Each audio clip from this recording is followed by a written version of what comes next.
Bismillahirrahmanirrahim.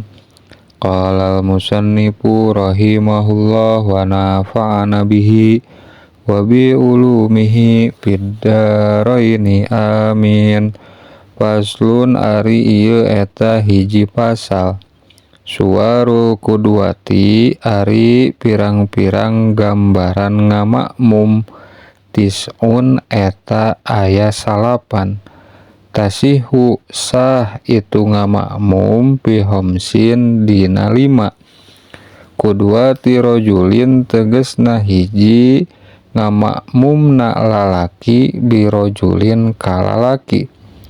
Wa kudwati imro'atin jeung kadua ngamakmumna awewe birojulin kalalaki. Wa kudwati hungsa jeung katilu ngamakmumna hunsa.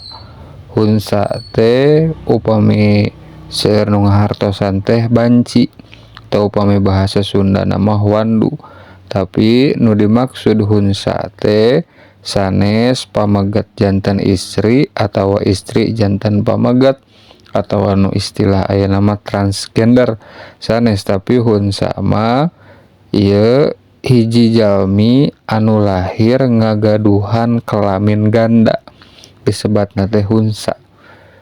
Wa kudwati hunsa jeung katilu ngamakmumna hunsa birojulin kalalaki. Wa kudwati imro'atin jeung kaopat ngamakmumna awewe bihungsa kahunsa.